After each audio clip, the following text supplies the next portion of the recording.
Praise the Lord. So, Pastor Moses, you are such a blessing. You are a special man of God. There's something very interesting about you. You make something very difficult very easy. He surrounds it with a lot of humor, and at the end of the day, everything is all right. So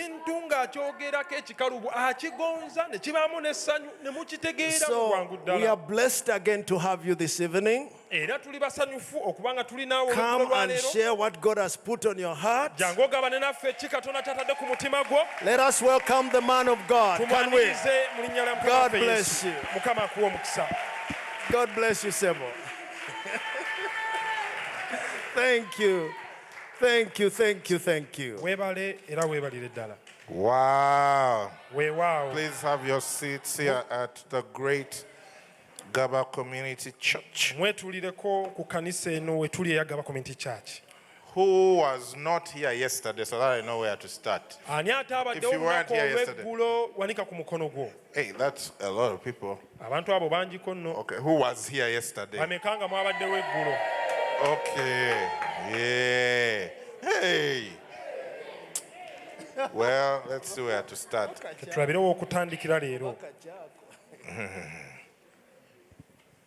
Hey.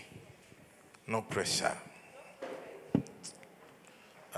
My wife is in the house. The one and only Mrs. Sarah Mukisa. Yay. She's incredible. We've been married almost 18 years, but she doesn't look like it.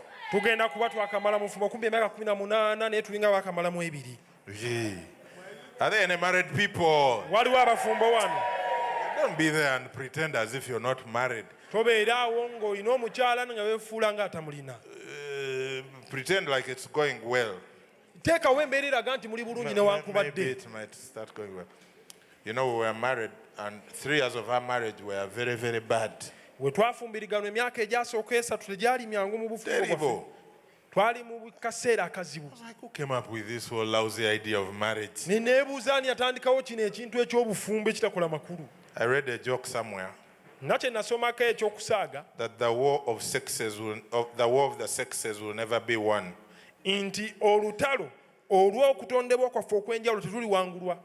There is too much fraternizing with the enemy.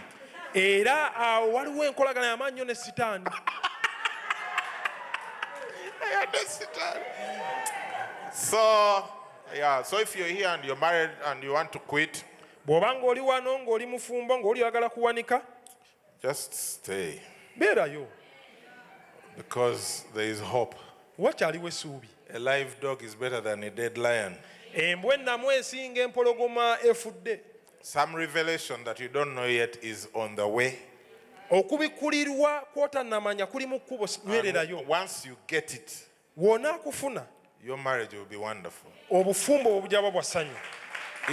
It's not the person is not the problem. It's just something you don't know yet. And so if you stick long enough until you get to know it, boom. Boom, boom, boom, boom. Amen.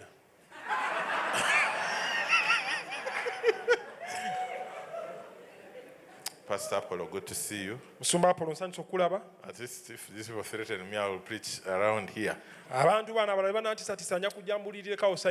Again, there are a lot of people from Worship Harvest who are here. Welcome. I'm going to invite the Worship Harvest pastors to stand up. Those who are pastors. These people lead congregations. They may not look like it, but they all lead.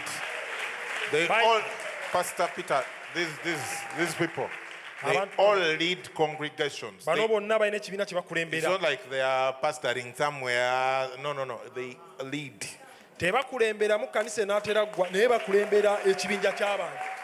Yeah.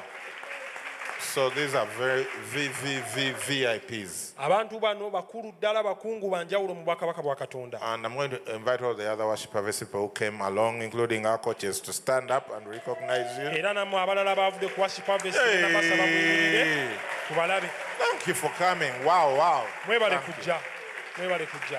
Please have your seats. Musobola okwetuulirako. I think we are going to have fun, aren't we? Weewaawo. Now, Pastor Peter Musumba Peter and your wife, Mrs. Kasirivu, n'omukyala thank you again tubeebaza for having us. okutwaniriza. You know, I was doing, please.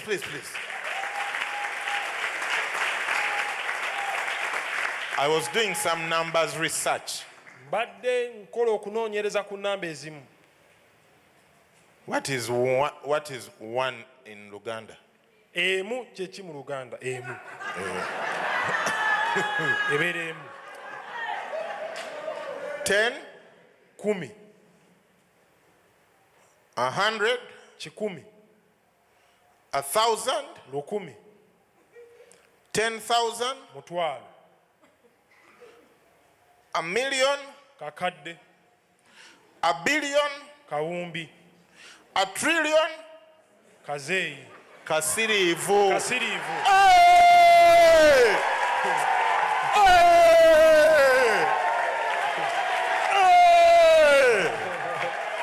I don't know what you're messing with. Temumanyi kye musaagisa. I don't know what you're messing with. Temumanyi kye musaagisa. I want all of you to stand up. Njagala mwenna muyimirire. I want us to honor Njagala ffenna tuwe ekitiibwa. Pastor and Mrs. Kasirivu. Tusiime omwami n'omukyala Kasiriivu. A trillion. Hey. You can sit when your pastor's name is Trillion. Erinnya ly'omusumba we libeera nga Kasiriivu. You can't be there negotiating with the landlord Tobeera awo ne landiroodi ng'agobaganya mu and nyumba. suffering with the school bursar Ng'obonaabona n'akwata and ssente z'essomero. negotiating with the border. Ng'obeera n'owa booda omugamba ntwalira 10,000. Hey! Weewaawo. Now, if you're very intellectual Bw'obeera ng'oli mukungu eyasoma ennyo and very well composed nga weekuŋŋaanya nga abakulu with a lot of decorum, nga wamanyiira ebintu nga bitambulira mitendera, she might be a little bit inconvenienced tonight. tuyinza okumalako emirembe gy'ekiro kya leero. Because the joy of the Lord is our strength. Kubanga essanyu lya Katonda ge maanyi gaffe. Hey!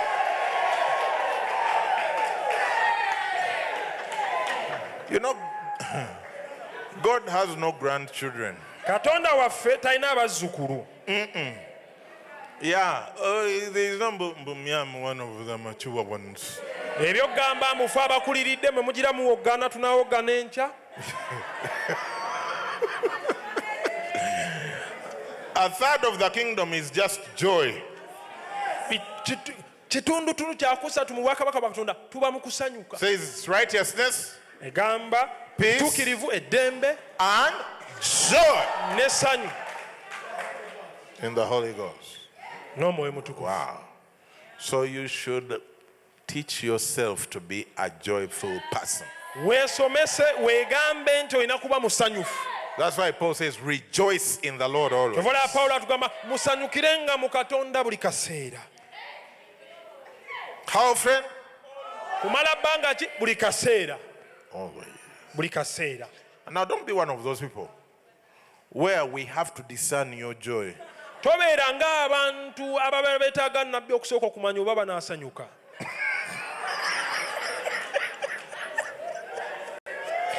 I'm liking this interpretation. Where you walk around like an Old Testament prophet. Otambulanga Erisa mu ndagaano enkadde. And thou speakest Bw'ati KJV. bw'ayogera Mukama. Praise the Lord, sister. Mukama waffe yeebazibwe. Praise the Lord, brother. Mukama yeebazibwe. I have seen you, brother. Owooluganda nakulabye ekiro. Meanwhile, you're 26 years. Naye ng'olina 26. What's going on? Ki ekyakutuukako? Anyway. Let me get on with the assignment I have tonight. Thank you so much, Gaba Community Church, for having us. Gaba Community Church, you are great, great people. You are a historical church. We look up to you and follow you. We are trying to do the things that you have already done. So we appreciate you. There is a book that you must go with tonight if you haven't got a copy. It's called Straightforward Financial Growth. Straightforward financial growth. I talked about it yesterday, and I will not say much about it tonight. But this is a very important book. Is there anyone whose birthday is today? Yesterday? Tomorrow? Yesterday? Hey, was that yesterday?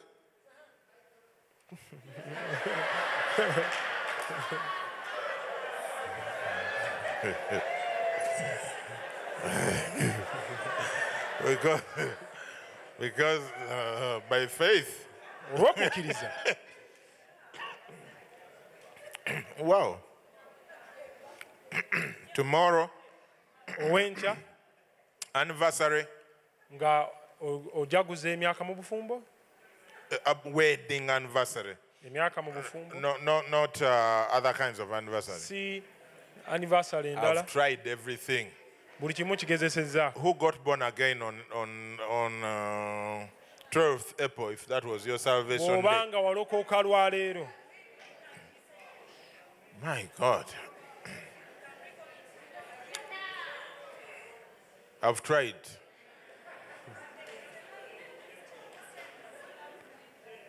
Below 20. Is there? Ah.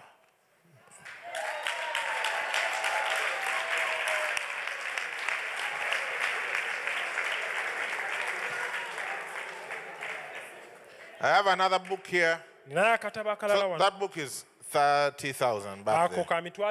This one is 40,000. Essential practices for healthy church finances. So that your church has a lot of money so that you can do a lot of ministry.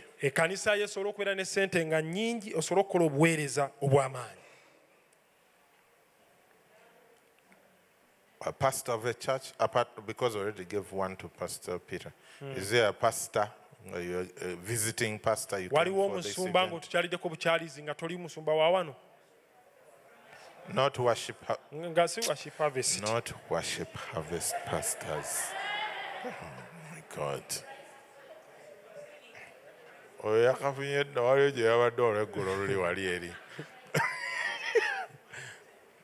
Michael. Is there? Is there? Oh. Okay, there's Thank you, sir. Welcome. And there are some CDs. This guy is Worship Harvest to produce some really good music. I know CDs are almost getting out of, like, you can hardly find a place to play it.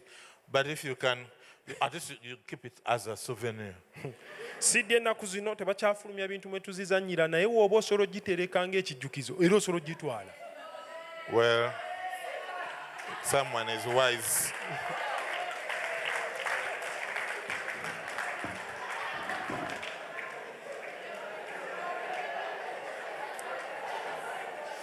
Some people were still organizing themselves. Abalala badde bakyalowooza kye ngenda okwogera ne wabaawo ajja.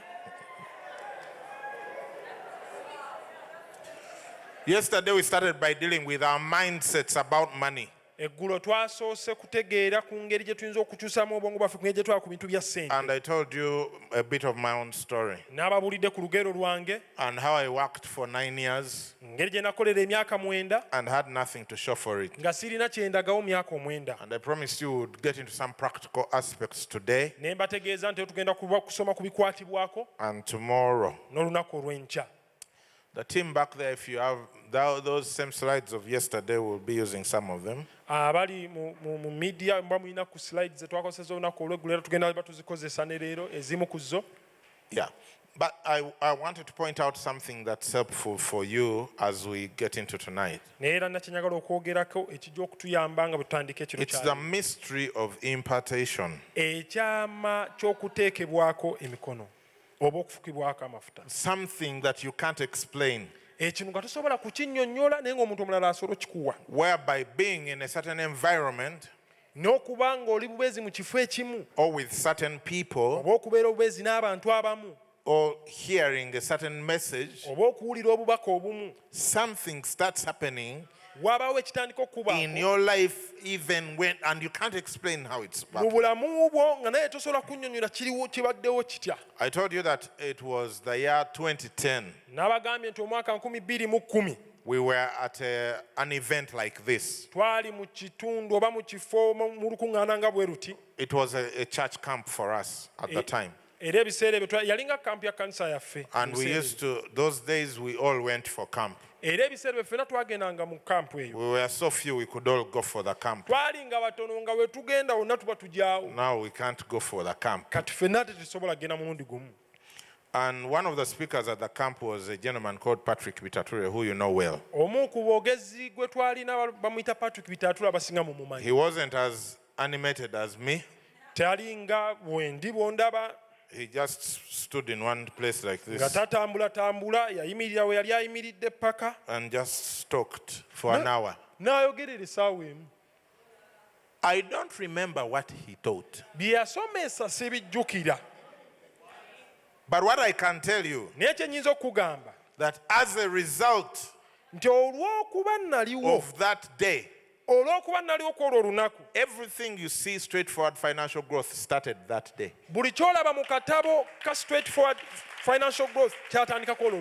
This other book of church finances started that day. We have a coaching system where we take people through masterminds, 8-week masterminds. And we have 40 coaches who offer those masterminds.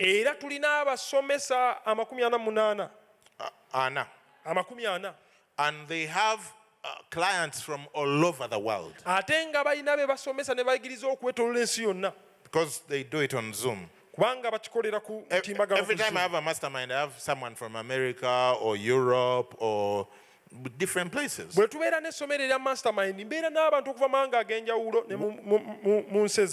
time I did a mastermind for people only from Nairobi. Another one only Kigali. And we've seen incredible impact through this mastermind.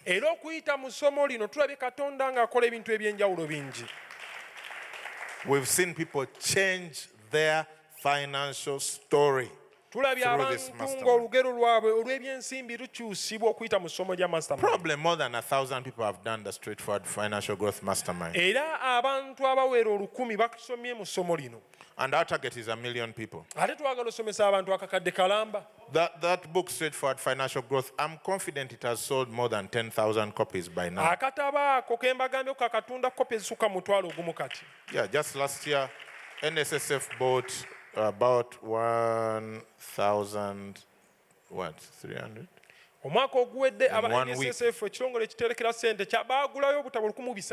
in 1 week. Where is Florence? Was it 1,300? Because I remember there was like 750 then. Anyway. And every day, the book came out in 2008. That's 2008 is when we released the book, SFFG. There is not a single week. 2018. There is not a single week that goes by without us selling SFFG books. The average amount of money I make per week from book sales is somewhere between 600,000 and 1 million shillings.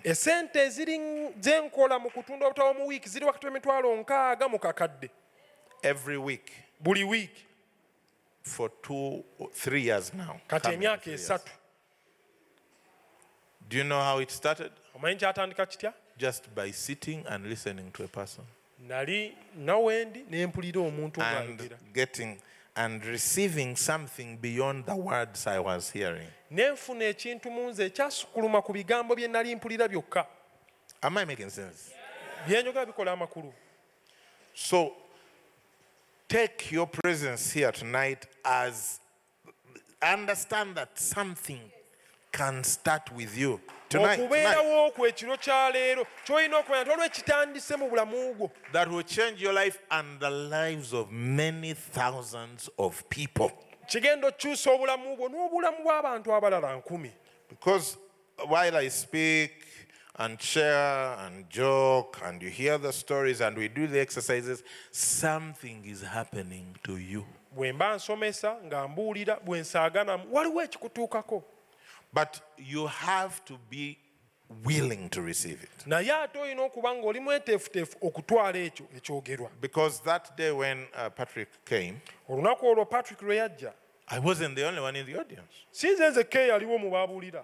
But not everyone has made the hundreds of millions that have made from that just one idea that, and other people just... Naye si buli muntu nti akoze obukadde obuwera nga bwe mbukoze olw'okuwulira obulizi omuntu lwe yali ayogera ku olwo olunaku. Am I making sense? Kikola amakulu. The straightforward financial growth book costs 30,000. Akatabo ako mbagambye ka mitwalo 3.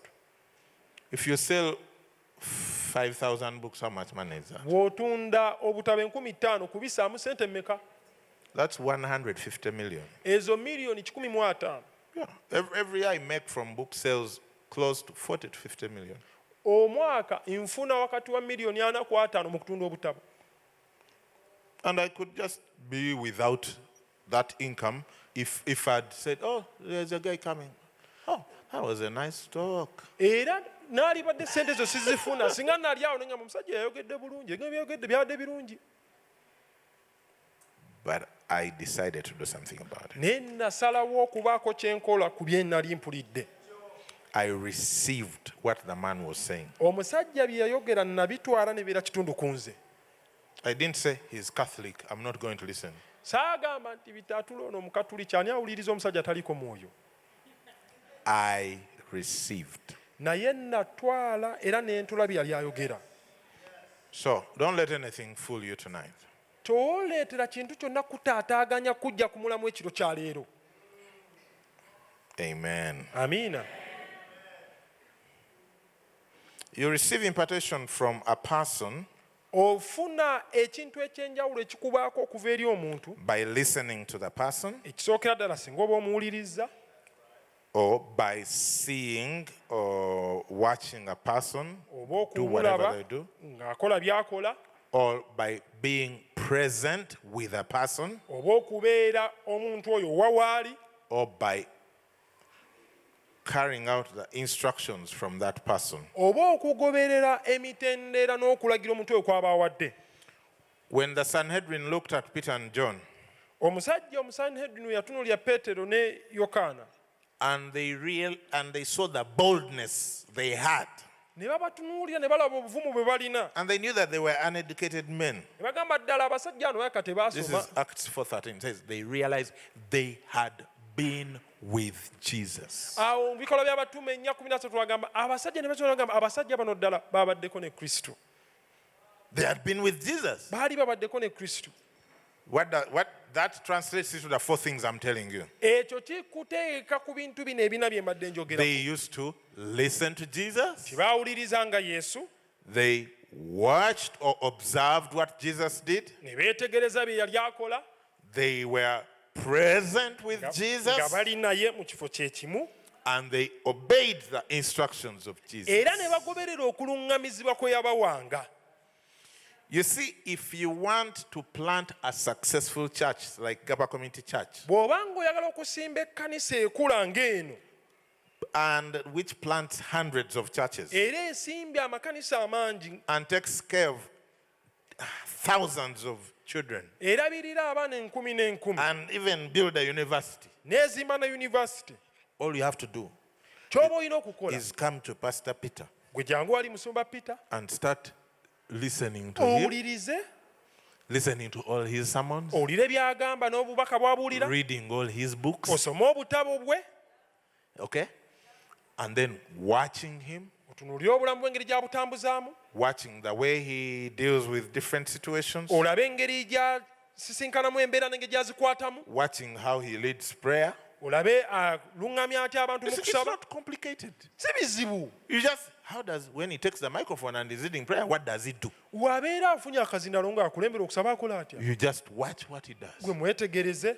Watching the way he talks to people. olabe engeri gy'ayogeramu If n'abantu. you are close enough, watching the way he negotiates land deals. Bw'oba ng'omuliraanye ddala, bw'aba agula ne ku poloti, manya aguziguze mmeka. Watching how he raises money and resources. Olabe engeri ssente gy'azifunamu ezikola ebintu bino byonna. And then being around him. Era obeere ne waali. You should be one of those they just chase the whole time. Olina okubeera omu ku abo Musumba taliwo. nga bagoba bugobi, ti musumba leero tojja mulaba. You just schedule. You know, every week I look for him. They just keep telling he's not around. Like, it's okay. Gwe weewe kalenda ng'ogamba buli wiiki nja kufuna engeri gye mulabamu. I will wash his car. Emmotoka yo banza So when he's coming to get in, surely. Yeah. weekigeza wanaabazze ng'omaze ojjoza wagiyingiriramu You era go nga cut the temunayogera. grass. Look, if he finds you cutting the grass, Genda ewosaawo omuddo wanaakusanga ogusaawo. he has to talk to you. He Era just alina can't walk past okubuuzaako, you and go. tayinza kuyitako buyisi. And then doing everything he tells you to do, Okole ne byagamba okola.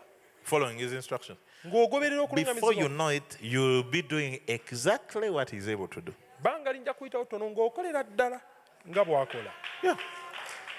I'm telling you, Weewaawo, life is not complicated. obulamu si bukalubu nga emubulowooza. Success is not far from any of us. Buli muntu okuyitimuka tekumuli wala. We are the ones who decide, I'm going to go about it the hard way. Nfe abagamba nze njagala kulafuuba naani no. I will follow myself. Ngenda kwegoberera nga nze kole ng'omuddu. Look, you can't be your own example. Togenda kubeera kyakulabirako kyaggwe.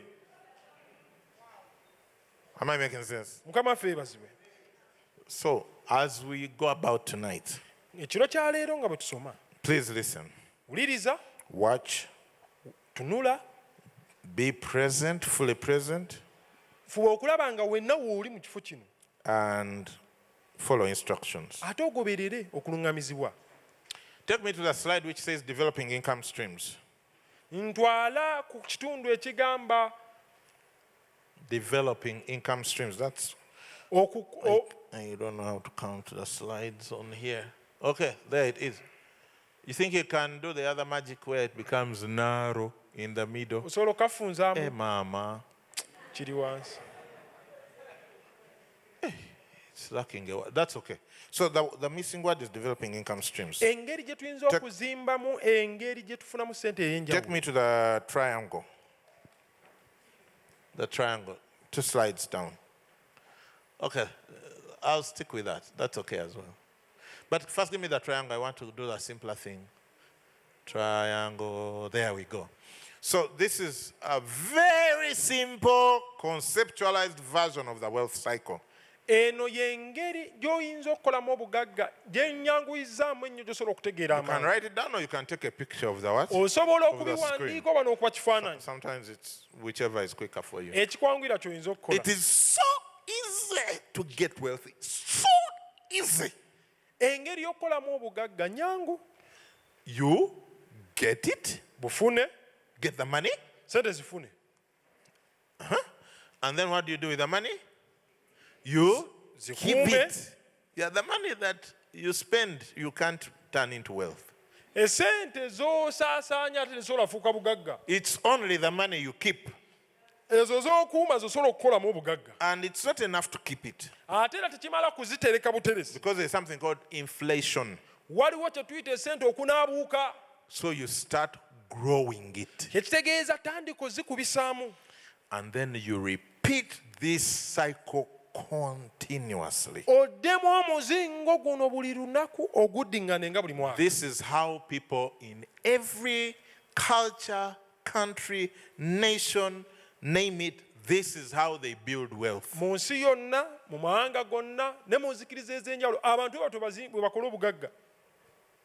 Am I making sense? Kikola You amakulu. see, it is so simple, it's annoying. Yeah, you're like, you brought us here to show us that triangle. It's that. You get it, you keep it, you grow it. Now let me use the next one. The square. This is the simple conceptual. Now this is how you actually do it.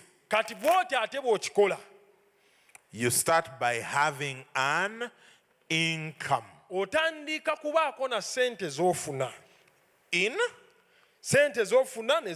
come. It comes in. The money comes in. Now, when you get money, it has two directions. The first direction is called expenses. Let me see, is there anyone in this room who hasn't spent money today?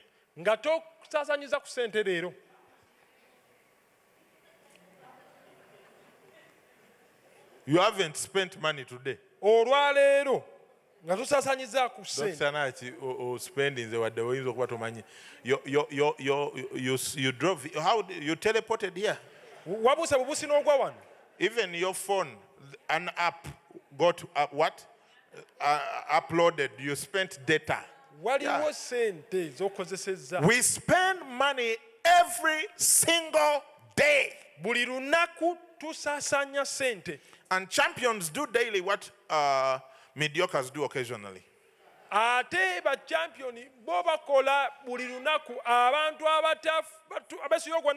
So we are all spending what? Champions. Your expenditure muscles, eh? Hey. You are like the Incredible Hulk. Incredible Hulk spender. You spend every day.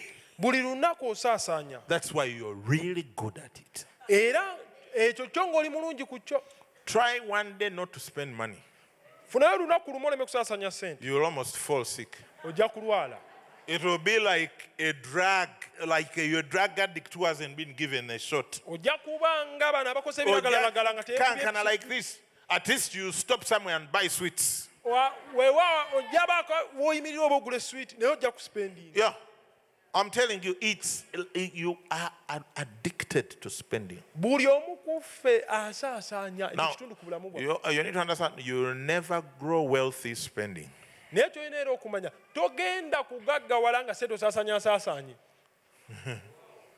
Yeah. So, two directions. One, expenses. That's why there's a small explosion there. It sets off in your brain some very... Yeah. Is there anyone here who feels terrible when you're spending?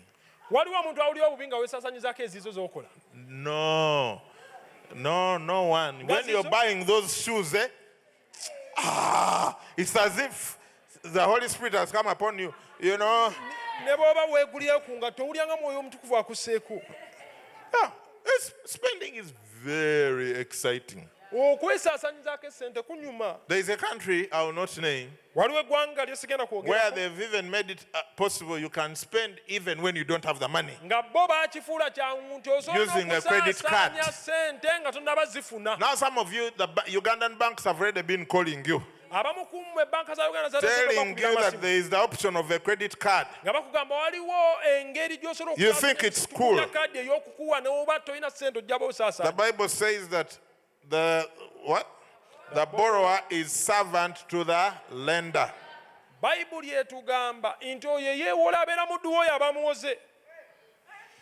So your money will go two directions: expenses or savings. The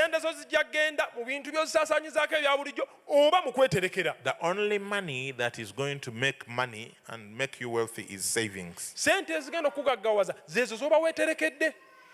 Now, the savings, if you just leave it on the account, it will also get depleted.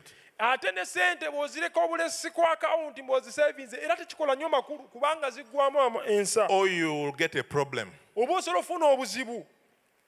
and go and spend it. N'ogamba ninayo ezange. So what you do with your savings, Ky'okola n'ezo weeterekedde. you buy assets. Olina okwegulira eby'obugagga.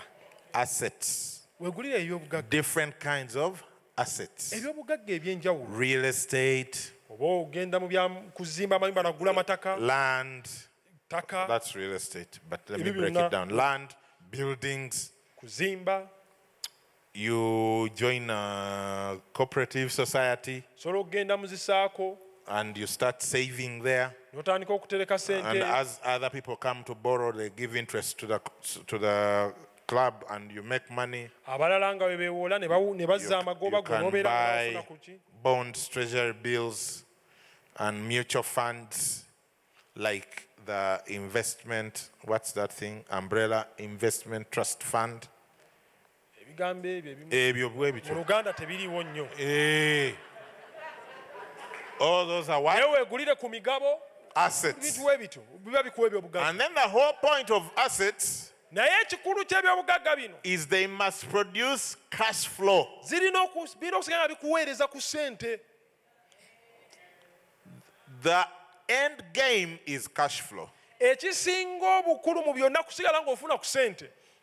If you have so many assets that don't produce cash flow, bw'obeera ng'olina ebyobugagga bingi naye nga tebikuwa ssente, the day you get a problem, you will sell them olunaku lw'olifuna ebizibu by'ogenda ottunda and go back to zero. era oddeyo gye watandikira. That's why you must make sure that your assets are producing cash flow. Olina okufuba okulaba nti ebyobugagga byonna by'olina bivaamu ssente, tebiri bubeezaawo nga bitudde. So for example, ekyokulabirako, if you had $1 billion shillings, bw'oba olina akawumbi ka ssente, okay, and you go and buy bonds. n'ogenda weegulira emigabo.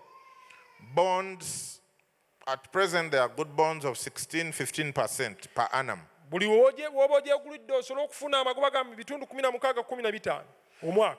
So a bond of 15%, what is 15% of $1 billion? Kati bitundu 15 ku 10 ebyakawumbi ziba ssente meka? 150 million. Milioni 15. If you take off taxes of 20%, bw'oggyako emisolo gya bitundu 20, that's 30 million. ezo milioni 3. You're left with a clean 120 million oba osigaza milioni 12 nga ziri awo per year. buli mwaka. Yeah. So all you need to do is reduce your lifestyle ky'olina okusooka okukola kendeeza ku bulamu obw'essappe so that you live within 10 million a month. osobole okuba ng'otambulira mu milioni nga 10 omwezi.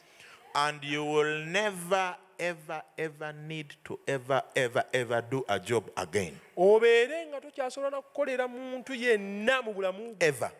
nate. It's as simple as that. Kyangu bwe kityo. That's called cash flow. Ekyo kye tuyita okuba ng'oyingiza ensimbi. Have you understood? Mukitegedde? That's the end game. Awo tulina okumalira nga ssente zisigala ziyingira. So when you have cash flow, bw'oba oyingiza ensimbi, you get money regularly without having to work for it. It works for you. kiba kitegeeza oyingiza ssente buli kaseera nga ate tozikoledde nga ze zikolerera. At a good ripe old age of 120, ku myaka emirungi nga 20, when you go to heaven, w'oligendera mu ggulu, your children abaana bo and their children, n'abazzukulu they just keep getting this what? Income. basigala ssente zino bazifuna. That is called a good asset. Ekyo kye bayita obugagga obulungi. So have you understood the whole cycle? Ekyo mutegedde omuzingo gwo gwonna. Now to get there, we have to first make the income. Naye okutuuka tusooka kukola ssente. Give me that next slide from Daniel Lapin. Next slide. A business is anyone or any group of people with customers. Nti business ye muntu oba abantu abalina bakasitoma. So you are in business. Oli mu business. Even if you are employed, ne baba bakuwa omulimu, you have a customer oyina customer called your employer. Oyina mukama oyo. He's your premium customer. Yakulembedde mu bantu ba customer abo. And your whole point is to make sure that that customer is very happy. Era kyolina okubako okulaba nti customer oyo gw'okolera musanyufu. And then you'll make money. osobola ofuna esente. Money is a reward for solving problems. Abantu baweebwa sente kubanga babeera bagonjodde ebizibu. You don't get money because you're looking for money. Tofuna sente kuba onoonya sente. Bill Gates didn't become wealthy because he was looking for money. Bill Gates teyagaggala kuba yali anoonya sente. He solved a problem. Ogonjoola ekizibu. So that's what it's all about. What problems are you solving? Sente ziri ku ki nti ogonjoola bizibu ki? And you're rewarded. Ofune empeera. Do you think you drove by, walked by, or rode by a problem on your way here? Kyogamba w'ovugidde okutuuka tulabye ku bizibu byonna. You drove by money. Ovuze w'oyitawo nanga sente. You rode by money. Ovuze na sente. You walked past money. Otambudde n'oyita ewali sente. That's all. Kye kyokka kugonjoola bizibu. Money is a reward for solving problems. Era omuntu aweebwa empeera ya sente abeera agonjodde ekizibu. Entrepreneurs are people who solve problems for a profit. Abantu abakenguse mu bya bizinesi be bantu abagonjola ebizibu kufuna magoba. Let me tell you about the law of income. Kambabuulire ku tteeka erifuga esente. I've skipped a lot of things in the Bible. The Bible is very clear in the book of Proverbs about work and profit. Mbuuse ebintu bingi naye nga mu Bayibuli mwe buli mu kitabo ky'engero nga byogera ku kukola n'amagoba. T.F. Ecker says in the law of income that you shall be compensated according to the value that you bring to the market. Ogenda kuweebwanga okusinziira ku mugaso oba omuwendo gw'ogattako mu katale gy'obeera. Tim, are you ready with those income streams documents? Start getting ready. Just not yet, but the moment I say we need to move quickly because our time is running. Who will be compensated? Ani gwe bagenda okuwa? Who? Who brings the value? Oyo aleeta ayongerako omugaso oba omuwendo. Who is compensated? Ani oyo? Who brings the value? Who is responsible for how much money you make? Ani avunaanyizibwa ku ssente mmeka z'okola? Are you sure? Okakasa. I need you to be sure. Njagala okakase. Some of you are deceived. You think your boss is responsible for how much you make. Abamu mulimbibwa ne mulowooza boosi wo yavunaanyizibwa ku ssente mmeka z'ofuna. No, it's you. You determined how much money you're going to make. Salawo ssente mmeka z'oyagala okukola. And you'd better like it, whatever you're making. Era z'okolera gwe zisiime ezo z'ogyamu. Your current income is a sum total of your decisions. Ezo z'ofuna z'ogyamu okusinziira ku bye wasalawo okukola. If you think they are under whatevering you, bw'oba olowooza bakusasula kitono, just go tell the boss, I'm out of here. Genda ogambe boosi nze wano sikyajyawo. You're not paying me enough. Kye munsasula tekimmala. And you'll find out if other people want your services. That's how you know Awo whether ojja okuzuulira oba they abantu have been bakwetaaga. overpaying you or underpaying you. Ojja okuzuulira wadde bakusasula nnyo wadde bakusasula kitono.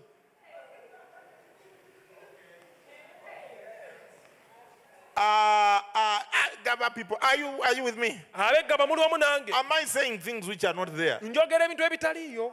You are compensated according to the value. Oweebwa okusinziira ku buzito bwo. What's the value you bring? Kiki ky'ogattako? Both butchers and surgeons deal with meat. Abaasoma obusawo obw'okulongoosa n'abakinjaaji bakola omulimu gumu kutematema. But they are compensated differently. Naye basasulwa engeri ya njawulo. Based on value. Okusinziira ku mutindo n'omugaso gwe balina. Oli asala nnyama. N'oli asala nnyama. They both do the same thing.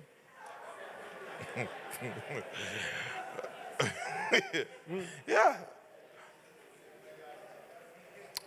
Let me give you the last quote and we start the exercise. Kambaweeyo ekisembayo. This is from Pastor Sunday Adelaja. Pastor Sunday Adelaja agamba bw'ati. He says, all successful people Abantu bonna abayitimuse convert their time bakyusa obudde bwabwe into tangible products and services. ne bufuuka ebintu ebikwatibwako eby'omugaso oba abantu bye beetaaga. So your level of success is simply dependent on your conversion rate. Obusobozi bw'okuyitimuka bwesigamye nnyo ku ngeri ki gy'okyusakyusaamu obudde bwo n'obufuula ki. How to convert your time into products and services. Obudde bwo obukozesa otya okubufuula obw'omugaso. Now, eri abantu. give me that next slide. Impa ekitundu ekiddako. Let's get practical. Kati ketubeeko kye tukola. Pass around the income streams documents. So these people are going to help you out. Right now, you're going to determine how much money you're going to make in 2021. Up here is an example. Let's call this guy Gerard Mukwatansimbi. This person is going to be called Gerard Mukwatansimbi. These are his different what? Income streams.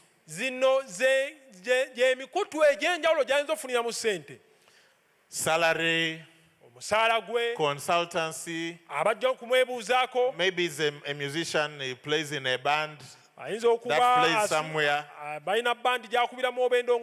Dog training, speaking engagements. Maybe he wrote a book sales. He has a shop in Gaba. Maybe a boda or rentals. And different what? Income streams. I told you to come with a pen. I told you I would bring the papers. The time has arrived. Start writing. Coaches are coming around to help you. Write down how much money you're going to make this year. You're going to be intentional.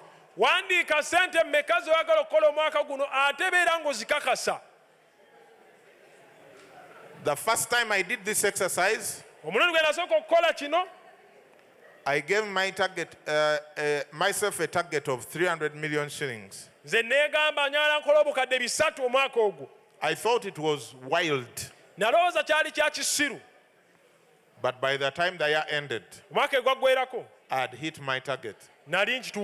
Without the target, I would not have made that money.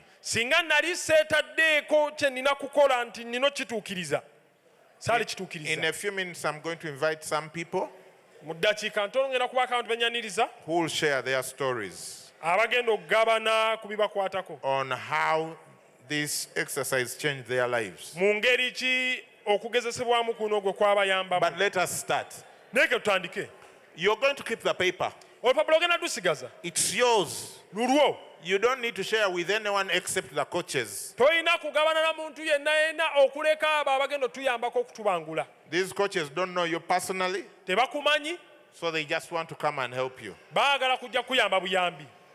I'm going to encourage you to have at the very minimum 5 income streams. Bare minimum 5. Because you have always just thought about your salary.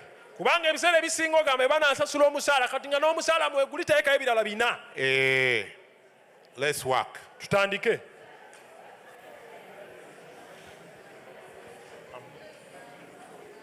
going to walk around with my microphone so that when issues arise which affect everyone, I can talk into that.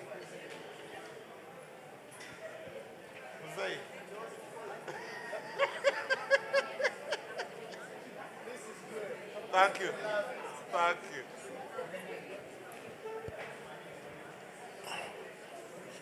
We don't have much time, so I want you to work up to the 4th column, expected income for the year. The other parts, you'll work on them later.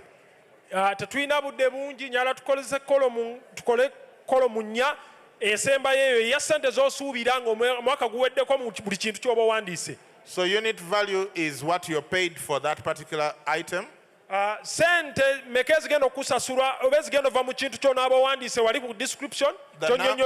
The number of units is how many times that will be paid in a year. Expected is simply unit value multiplied by the number of units.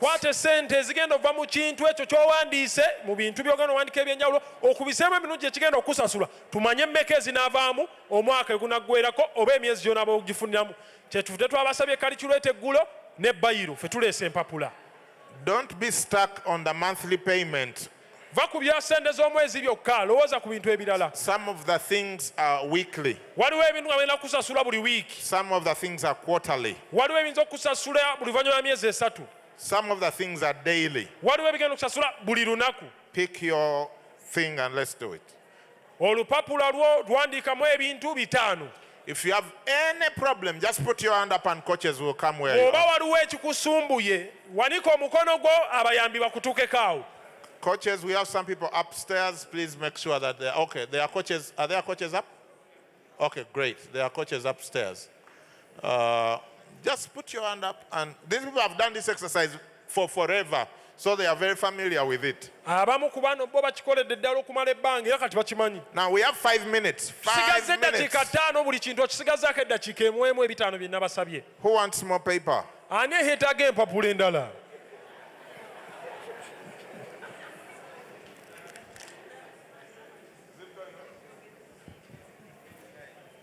We are here to help. Silver.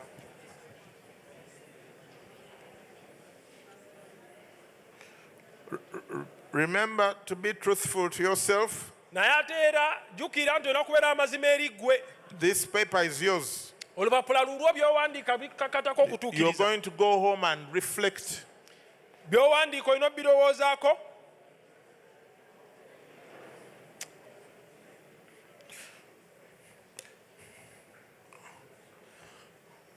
Awesome.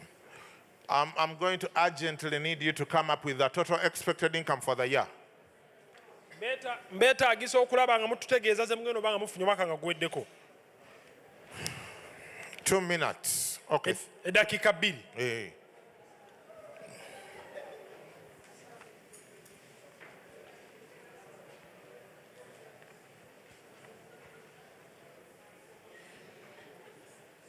Bw'oba olinamu obuzibu wanika omukono ofune obuyambi.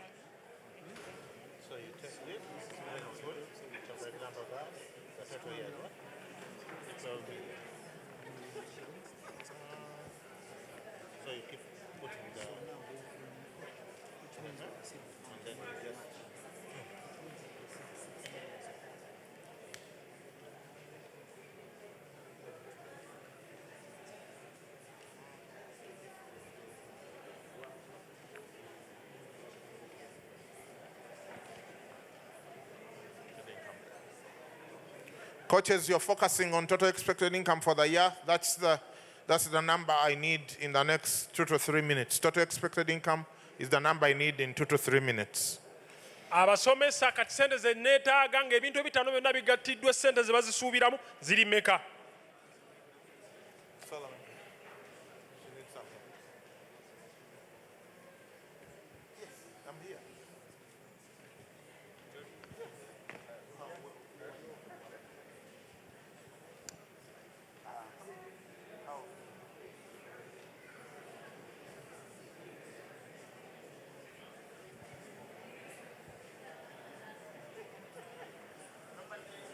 Way in which you pay, either you pay yourself a weekly sort of allowance or a monthly salary.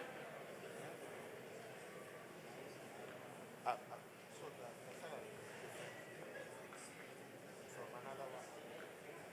Same thing. So you can have multiple income streams from the same business. Yeah, like you may have a salary and then there might be profit made, which might be like quarterly or half a year or once a year. Yes.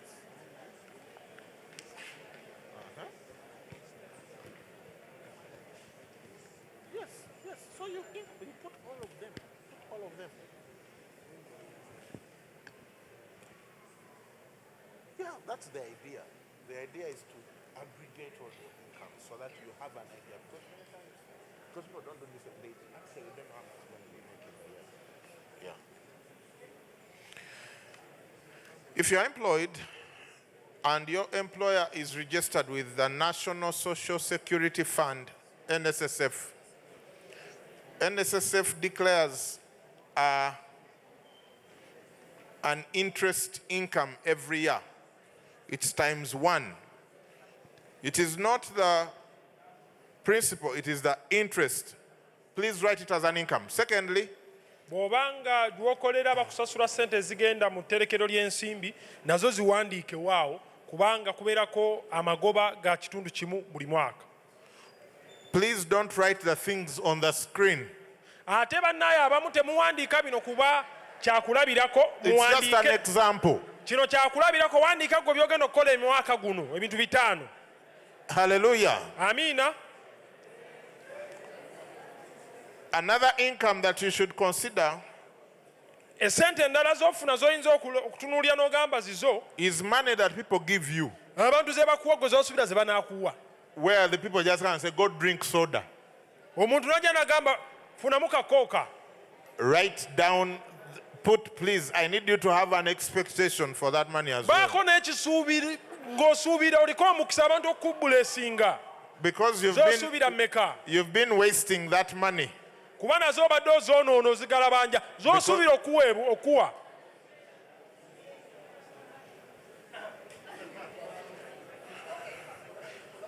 Are you enjoying the exercise? Essomo mulitambuza muti eyo? Is it challenging your mind? Can I tell you something that I do? Mbeeko kye mbagamba kye ntera okukola. All the people I coach at a personal level, Buli muntu gwe ntendeka 2 things must happen. bintu biri birina okubaawo. Just stop for a moment and I share with you the 2 things that must happen. And I'm going to call Pastor Angela to come and Pastor Flo to share their stories. But 2 things. 2 things that must happen. Let me even get up here so that you hear it properly. The 2 things that must happen if I am the one. Let's say I was coaching you directly. Coaches, once I start speaking, you just mute whatever you're doing. Coaches.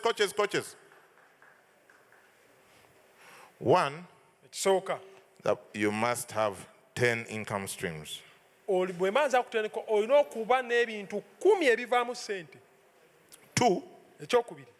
you must make at the very worst 100 million a year. Do you think it's possible? Pastor Angela, come quickly and share a bit of your story. We are sharing these stories to help you start thinking. Good evening, Gaba Community Church. So I started straightforward financial growth coaching with Apostle Mose 3 or 4 years ago.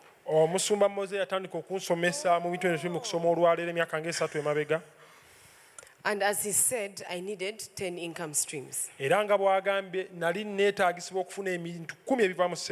But I had one. My salary. My salary, that was my only income stream.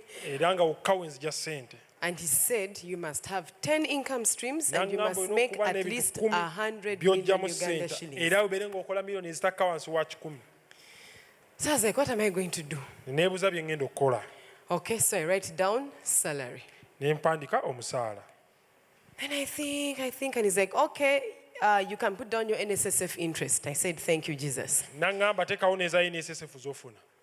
wrote down the NSSF interest. Then he said, you can also put financial gifts. So I put down financial gifts. I was now at 3 income streams. So I was generally making a year maybe like 24 million total the whole year. Okay? So then I remember that I had written a book in 2017. And I had not been selling it. I didn't know how many books I had. The books were lying there. So I had to go back, count how many books were there, and start selling the books. So I added book sales. I had released a CD, an album, 1,000 CDs.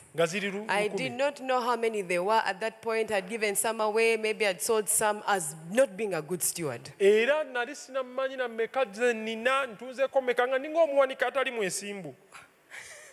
So I added CD sales. So I'm growing.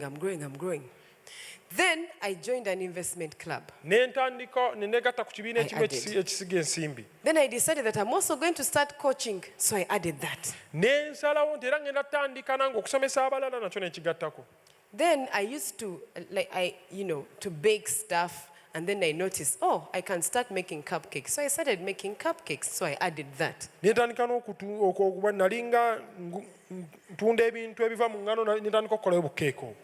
So some of you are stuck because the only thing you're thinking about is salary. Because you're thinking, how am I going to do all those things if I have an 8 to 5?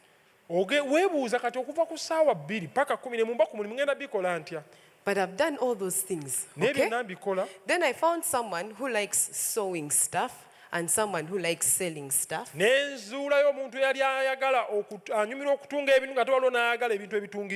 So I asked the person who was selling stuff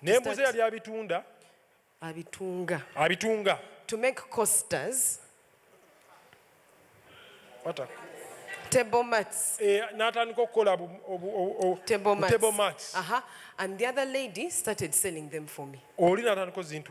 So you notice that I'm still doing my work from morning to evening. But work, money is coming in. Some of you have cars, they are parked the whole day. You can do Uber.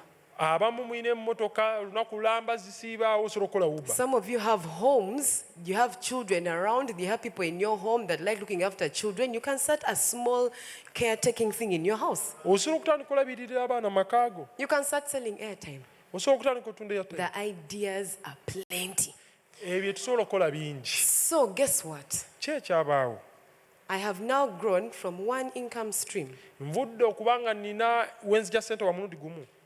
to 32 income streams. I came from making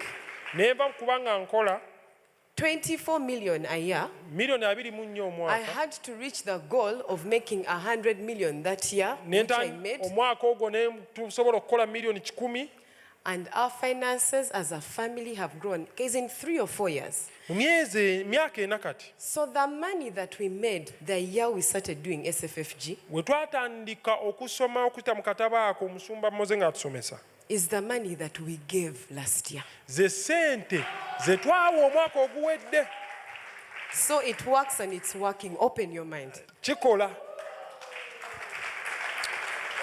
All right. Is Pastor Steve around? Steve, the tall, dark, handsome dude. Come and share quickly. He's upstairs. You start because our time is limited. Good evening. Madam Caesar. My name is Florence. Florence. Okay, yeah. So, my parents never taught me about money. I used to see my mom make money. She would get a salary. Then chop all of it, eat all of it. Before the month ends, there are still bills. So she'll start getting debts. In fact, when she died suddenly. A few weeks or months after her death, the debtors started calling us to pay her debts. They were not one, two, they were many. But by this time we had graduated and finished school. So when I grew up and started making money, I would earn my salary and use all of it before the month ends. Then for me now, because I was born again, I would live off miracle after miracle. My siblings and I have a joke that you eat once and starve once. So clearly this wasn't helping me when I got married, because there were more responsibilities. So between me and my husband would earn 1 million.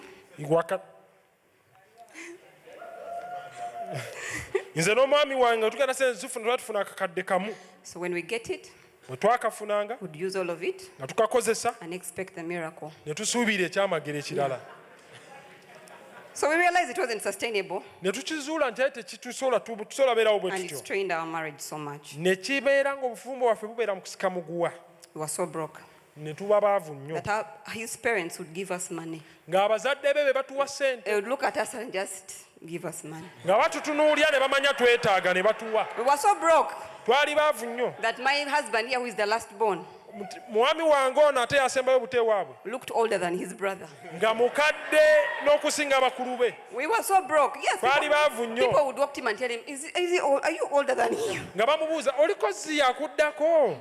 We were so broke that a congregant walked to me and told me one day, Pastor Ngokadiye. By the time the congregant tells you, they've probably been observing it for a long time. So in 2018, God gave Apostle Moses the Straightforward Financial Growth book. We went to the mastermind in 2019. Because we were broke, we couldn't afford to both be in the mastermind. So I went first. In the mastermind, yes, you have to have minimum 10 income streams. Now remember, I don't have any of those. And you can't give excuses that I don't have capital to start. What did I do? I went. I had a sister called Rona. She used to sell shoes. Told her, Rona, if you just give me pictures of those shoes, is it okay? She said it's okay. You can sell at a commission. So I didn't have any capital invested. She just gave me pictures. I put them on my status. People started buying shoes. I'll just connect them to her. They buy. She gives me my commission. Another friend called Castro was selling shoes. This one for men. Told him the same thing. He gave me pictures. I put on my status. I sold shoes. Another friend of mine was selling clothes. I did the same thing. My sister had connection in the UK to get babies' clothes. I told her, I have this much. Can we add together? And we sell. So that's what I went doing. I realized that, okay, I have a gift. I can easily market things on social media. I told people I can help you with that and you pay me. I realized I can put together events so easily. I said I can do that for you at a fee. With no capital. At the end of 2019, both of us had done the mastermind. And we are both making an average of 4 million by October. By January of 2020, as we were following through on our money, how much we have made, we had made 10 million. His mother had been begging us for a long time. You guys, there's all this property. Bring. Let's put capital together and start poultry. Mama we yali atugamba ettaka weeriri njagala tutandika olundira wamu enkoko mulete sente put it in poultry. Basically what we did was partner with different people. Kyetwakola kwe kukolagana n'abantu abalala ne tukola sente. Yeah. Amina. Do you want to add? Wow.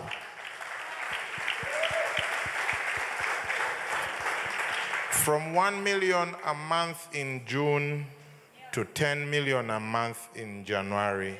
In 6 months. You are the one limiting yourself. You see, there are endless stories. All these people you see here who are walking around, they all have Pastor B3, she has a company, home baked. They produce like the premium supreme scones in company. Now she's here, but it's working. It's working. The company is working. And you sell how much a week? About 1.5. Yeah, she went from also being that, because for her she was too spiritual for business things. So,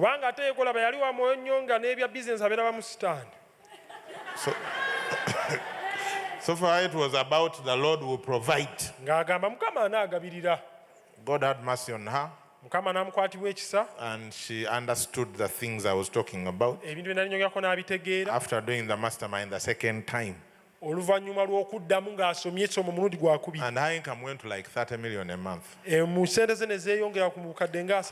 remember, she works for the church, so I know her salary. So what I'm talking about has nothing to do with her job.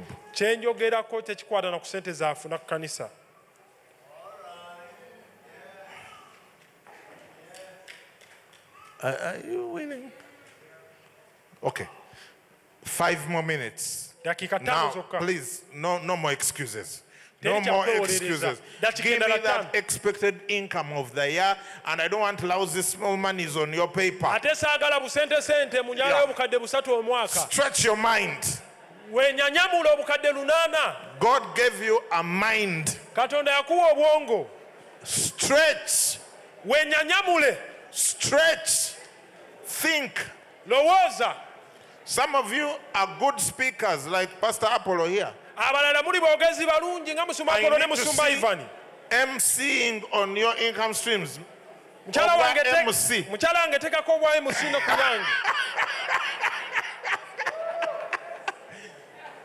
A friend of mine used to do it for free.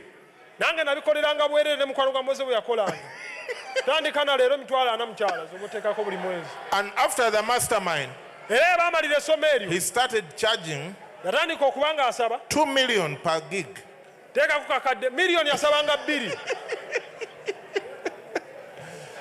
Please, no limiting, no limitations here.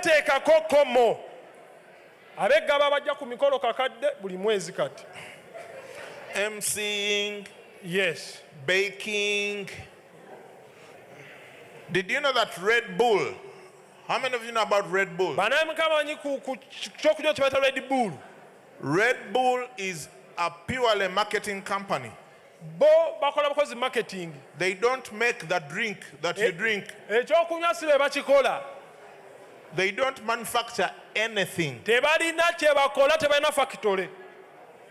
They just market. They built a brand that just markets anything you want marketed under their brand.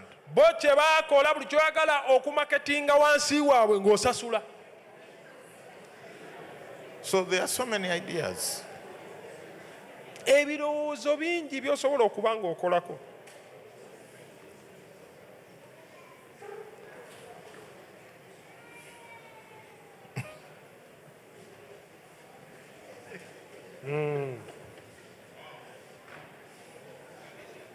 Let's press. Our time is up.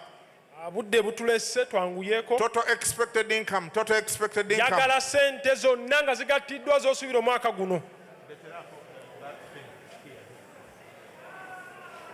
Total expected is the target now. I need to know how much you're planning to make 2021. It's a bit of pressure because you're not used to it, but after some time, it will become easy.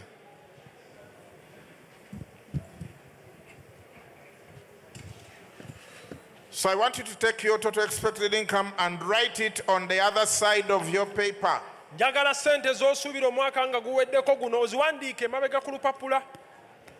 Let's say you took my counsel and it is about 100 million.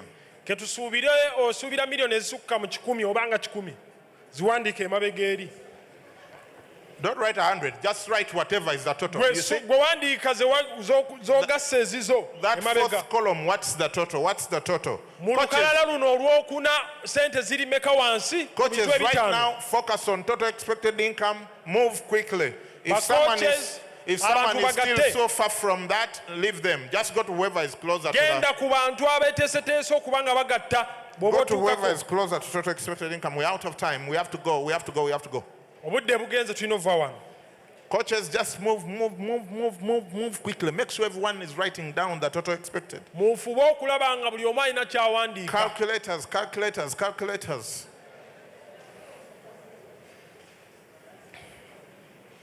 How many people have written down their total expected income for the year? By show of hands, put that hand up straight. Let me see. Coaches, are you seeing that's a very small percentage? We are not being helpful. We are not being helpful. Move quickly, guys. Move quickly. Make sure everyone, it's natural not to try and move quickly. So we have to press. People need to be helped to move quickly.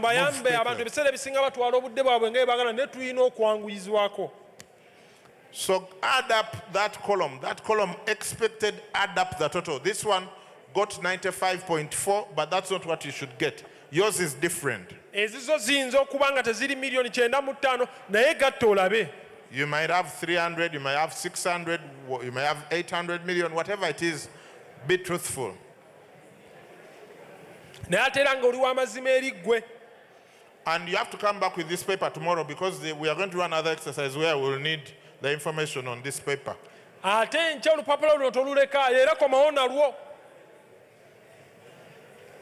Pressure. They say no pressure, but this is good pressure. Good pressure. Total expected.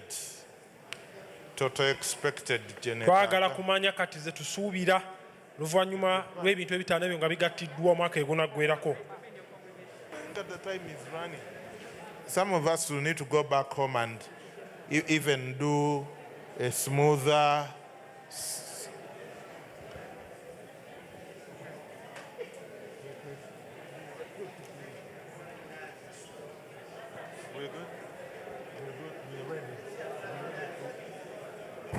All right. Yeah, really. Now, yes, we have to go. All right, get your total. Tugate esente abagasse ffenna onaabadde bakyagatta mu malirizaawo. Turn your paper around and write it. Sente z'ogasse z'ofunye tuusa olupapula lw'emabega oziwandiikeyo. Write it at the back. We are going to do some calculations quickly. Njagala tugatte wano mu bwangu. Have you written it down? Oziwandiise sente? So whatever figure you've written down, punch it into your calculator. Sente z'owandiise ziteeke mu calculator gy'olina. Your calculator has a phone. Please use it.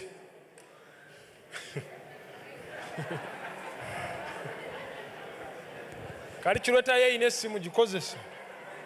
Divide that figure by 12. Divide by 12. Sente z'ofunye zigabizeemu emirundi 12. Divide by 12. Zigabizeemu emirundi 12. For this person over 100 million, if you divide by 12, it will be 8.3333. Kati ono wa milioni 10 kiba kitegeeza buli mwezi agenda kufuna obukadde 8,333,313,333. This is your aggregate income. Ezo ze sente z'obagenda ofuna buli mwezi. Because you're usually used to only your salary. So I'm trying to break you away from typical mulowooza nnyo ku musaala gwokka naye kati zino zonna nga tugasse wamu by'oba ofunye mu mwezi ogwo. So have you got your aggregate monthly income? Sente zo zifunye ez'omwezi?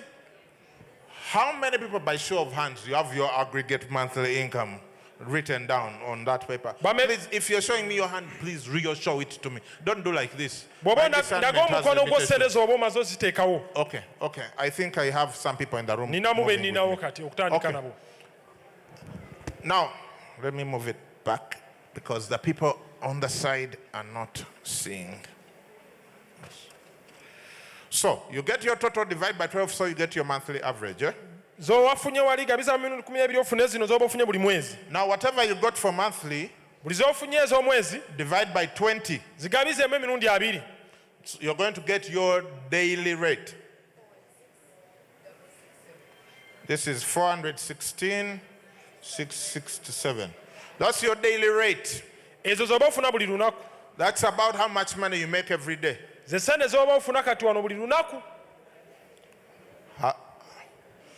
Coaches, quick. Bambi muve mu byokusaasira. The pastor here is Pastor Peter Kasiriv, not you. You are coaching, not pastoring. Quick. So buli lunaku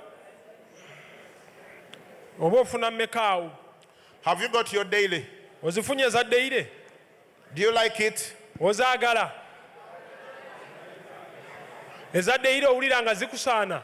Now let me give you some context. Kati kambeeko kye mbannyonnyola. Context. Muwulirize. Context. Seriously. Just listen a bit. If you were to be kidnapped, singa baba bakuwambye, and your kidnappers are ethical kidnappers, ng'abakuwambye bakenkufu balina kye beetaaga, this is how much they should be asking your relatives for per day. Buli lunaku baba balina kusaba ab'enjuuyo zino. That's why you've never been kidnapped. Let's continue. Kyova olaba tebakuwambanga. To get an hourly rate, divide by 10. Gabizaamu emirundi 10 osobola okufuna olabe z'ofuna buli ssaawa. 41.67, right? So that's your hourly. That's about how much money you make every hour. Kati gabizaamu awo olabe z'ofuna buli ssaawa. Gabizaamu emirundi 10. Kuzirize twasoose gabizaamu. So when they tell you let's go to Kabalagala, and you spend there 3 hours, that's about how much it costs you. Divide by 60 to get the value for the minute.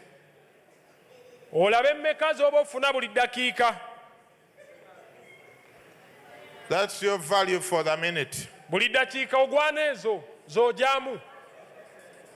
So when people are 5 minutes late for the meeting, it's that amount times 5 that it costs you.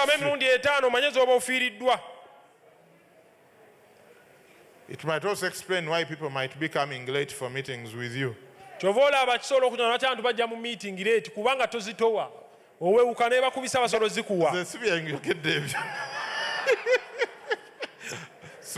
jokes among friends. Do you like your value for the minute? Gaba is an international church. Gaba is an international church. So I want you to divide that by 3,650. We need to know your value for the minute in dollars. Twagala ozigabanyeemu 3,365 tuzikubiseemu zifuuke nga za $, tulabe ozitowa $, mmeka buli ddakiika. Halle Berry's value for the minute is about $30. Tiger Woods is about $175. Tiger Woods azitowa buli ddakiika $175. Steven Spielberg is about 600. Bill Gates is about 6,000. Bill Gates azitowa $6,000. So every minute you spend with him, you're costing him 6,000. Buli w'omala eddakiika naye olina okuspendinga essente zakansi wa $6,000 okumufuna. All right. Do you feel like you make a lot of money? You don't need to learn more about money. What?